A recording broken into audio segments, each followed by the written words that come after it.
Hotel. Hotel. Peace, y'all.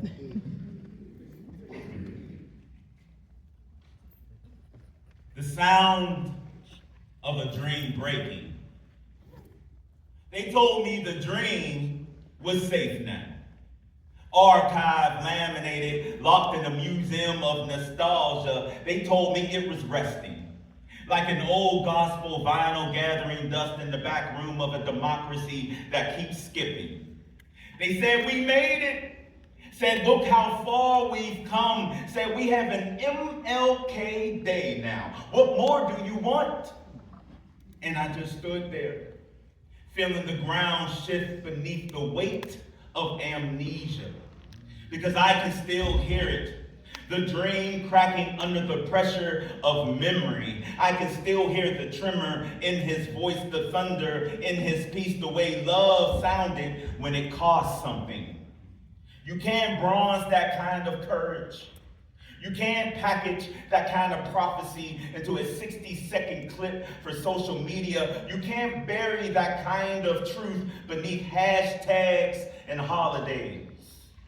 The dream was not gentle. It was a dangerous idea disguised as a lullaby. It was rebellion wrapped in reverence. It was black bodies daring to breathe in a world that called their breath a threat. The dream was never meant to make us comfortable. It was meant to make us confront the silence that pretends to be peace. Confront the laws that look clean on paper but bleed in practice. Confront the mirror, the one that keeps asking us, how do you celebrate a man you refuse to imitate? Dr. King did not die for a dream. He lived for a revolution, and they killed him for being too alive in it. He was not shot for dreaming of equality. He was shot for demanding economics, for exposing empire, for calling out the machinery that fed on the poor. They killed him for being inconvenient. And now they teach us convenience in classrooms, where his teeth have been filed down to slogans. We quote the content of character and forget he spoke of capitalism and war. We recite the mountain, but ignore the valley he refused to abandon. I am tired of soft-focused remembrances. The dream is not a museum piece. It's a fire alarm, still ringing. It's the echo that keeps us honest when our comfort starts to sound like complicity. Because somewhere between Selma and now, between Montgomery and Minneapolis, we stopped marching and started marketing. We started selling the dream in 30-second ads, started wearing its language without its labor. And I want to know, what good is a dream if the people still sleep through the silence? If your love costs nothing, it's not the love he preached. If your peace protects privilege, it's not the peace he died for. You want to honor Dr. King? Then inherit his risk. Walk through a system designed to outlive your outrage. Stand in rooms where your truth is inconvenient. Love like it's dangerous. Speak like silence is betrayal. Dream like it's work.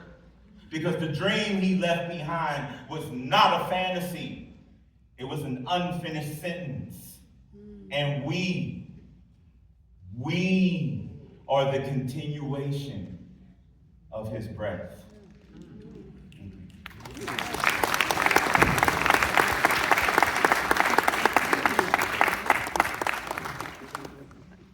The cost of remembering.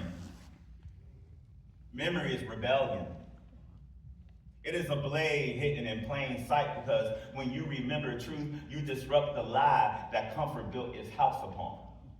They are rewriting him again, turning Dr. King into a bedtime story, neat, non-threatening, and a gentle dreamer who just wanted everyone to get along. But history remembers differently. History remembers a man who called America to repentance, who said the bombs dropped overseas explode in the hearts of the poor right here at home. History remembers a man who was labeled enemy by his own nation for daring to say love has consequences. Every year they sand down his edges and sell him to us like a sermon on sale. They hang his name on corporate banners, but never on paychecks for the people he fought for. They love his cadence, not his conviction. They love his poetry, not his politics. They love his dream, but not his discipline. It costs nothing to quote him. It costs everything to live like him. Because King's message was not a metaphor, it was a demand. And demand always disturbs the comfortable. He was not calling for harmony, he was calling for accountability. He was not preaching unity, he was summoning repair. And repair is never peaceful for the ones who profit from the damage. You want to see courage? Look at that last year of his life. His approval ratings plummeting. Allies backing away. Death threats stacking like unpaid bills. But he kept speaking. He kept showing up. He kept leading hope into a world allergic to empathy.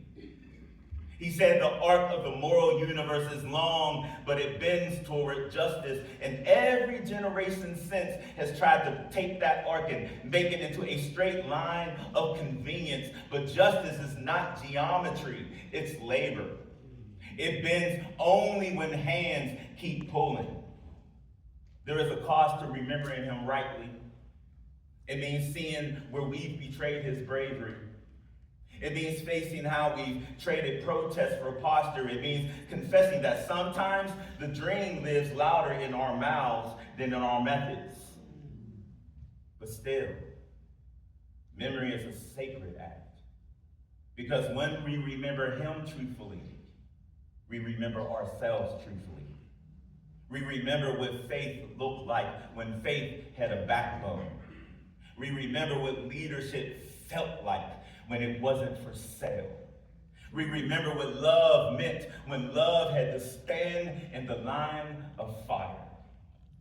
He told us that darkness cannot drive out darkness, but I think he also knew darkness would keep trying to rebrand itself as light. That's why we keep speaking his name, to remind the world that peace without justice is just camouflage. And so remembering becomes resistance. Every time we tell the story right, we resurrect the man beneath the myth. Every time we name the risk, we renew the dream. Every time we speak the truth, unsoftened, we remind power that its erasure will not stand. We are the keepers of the inconvenient memory. And that is holy work. Thank you.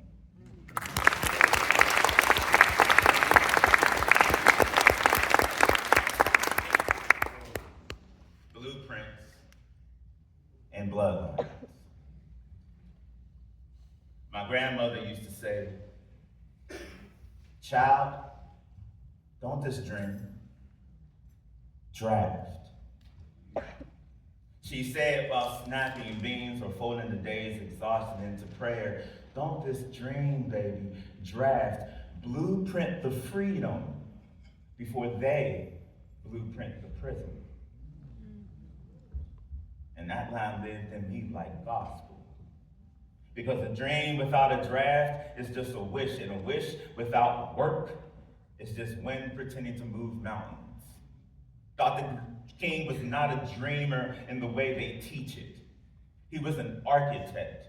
Every word he spoke had measurements behind it. Every march was a design. Every sermon, a scaffold. He wasn't just trying to wake a nation. He was trying to build one. When he said, we shall overcome, he meant through legislation and love letters, through sweat and strategy, through a blueprint drawn on napkins in the basements of believers. But here's the truth. The blueprint has water damage now.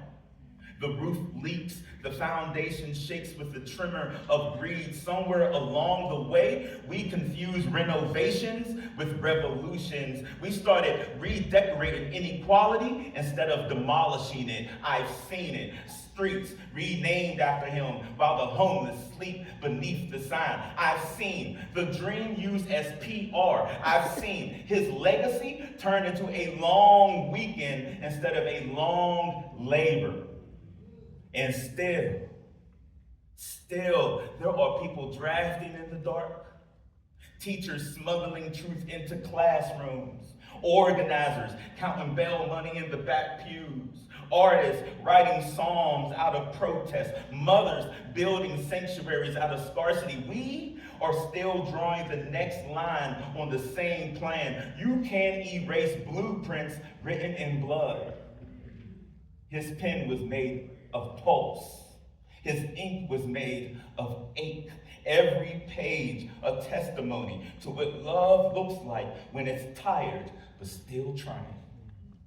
Sometimes I imagine him walking through our time, seeing how we still haven't finished what he started. Maybe he shake his head, or maybe he smiled that patient, knowing smile, because he understood that building the beloved community was never a one-generation job. It's a relay, not a race. It's brick by trembling brick. It's holding hope steady while the wind calls you foolish for believing.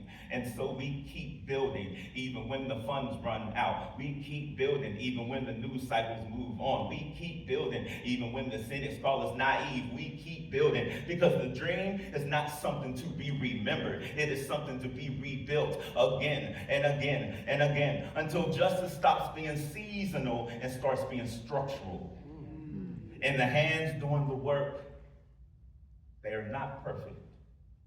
They are cracked, trembling, sacred. They are scarred, they are tired, but they are sacred. The same hands that held signs in Selma, that pulled bodies from buses, that clapped in church basements, that cupped the faces of frightened children. Those hands are ours now. We are the bloodline of the builders. We are the ink of the blueprints. We are the memory that refuses to die quietly.